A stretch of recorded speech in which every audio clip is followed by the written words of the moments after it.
ಭಾರತ ಲೋಕಕ್ಕೆ ಪಯಣ ಬೆಳೆಸಿದ ಚನ್ನಪಟ್ಟಣ ತಾಲೂಕಿನ 2ನೇ ವಿಶ್ವೇಶ್ವರಯ್ಯ ನೀರಾವರಿ ವೆಂಕಟೇಗೌಡರ ಪಾರ್ಥಿವ ಶರೀರ ಹೊತ್ತ ವಾಹನ ಹುಟ್ಟೂರಿನ ನಿವಾಸಕ್ಕೆ ಬರುತ್ತಿದ್ದಂತೆ ಕುಟುಂಬಸ್ಥರ ಆಕ್ರಂದನ ಒಮ್ಮೆಲೆ ಮುಗಿಲು ಮುಟ್ಟಿತ್ತು. ಗೌಡರ ಪಾರ್ಥಿವ ಶರೀರ ಅವರ ನಿವಾಸಕ್ಕೆ ಆಗಮಿಸುತ್ತಿರುವುದರ ಮಾಹಿತಿ ಪಡೆದ ಗ್ರಾಮದ ಹಾಗೂ ಸುತ್ತಮುತ್ತಲಿನ ಗ್ರಾಮದ ಸಹಸ್ರಾರು ಜನಸಾಗರ ಗೌಡರ ನಿವಾಸಕ್ಕೆ ಹರಿದು ಬಂದಿತ್ತು. 4 ತಾಸುಗಳ ಕಾಲ ಗೌಡರ ನಿವಾಸದಲ್ಲಿ ಅವರ ಪಾರ್ಥಿವ ಶರೀರದ ದರ್ಶನಕ್ಕೆ ಅವಕಾಶ ಕಲ್ಪಿಸಲಾಗಿತ್ತು. ಬೆಂಗಳೂರಿನ ನುರಿತ ಹೂವಿನ ಕಲಾವಿದರಿಂದ ಹೂವಿನ ಪಲ್ಲಕ್ಕಿಯನ್ನು ಸಿದ್ಧಪಡಿಸಿದ್ದರು. ಮಧ್ಯಾಹ್ನ ಸುಮಾರು 2 ಗಂಟೆಯ ನಂತರ ಹೂವಿನ ಪಲ್ಲಕ್ಕಿಯಲ್ಲಿ ಪಾರ್ಥಿವ ಶರೀರ ನಿಲ್ಲಿಸಿ ಬ್ಯಾಂಡ್ ಸೆಟ್ ಹಾಗೂ ತಮಟೆ ನಗಾರಿಗಳ ಮುಖಾಂತರ ಗ್ರಾಮದ ಬೀದಿಗಳಲ್ಲಿ ಮೆರವಣಿಗೆಯನ್ನು ಮಾಡಲಾಯಿತು.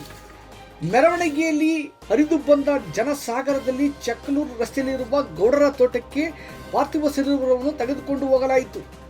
ಗೌಡರ ನೆಚ್ಚಿನ ತೋಟದಲ್ಲಿಯೇ ಅವರ ಅಂತ್ಯಕ್ರಿಯೆಯನ್ನು ವಿಧಿವಿಧಾನಗಳ ಮುಖಾಂತರ ನೆರವೇರಿಸಲಾಯಿತು. ಚನ್ನಪಟ್ಟಣ ತಾಲೂಕಿನ 2ನೇ ವಿಶ್ವೇಶ್ವರಯ್ಯ ನೀರಾವರಿ ವೆಂಕಟೇಗೌಡರು ಪಾರ್ಥಿವ ಶರೀರ ಅಗ್ನಿಯಲ್ಲಿ ಲೀನವಾಯಿತು.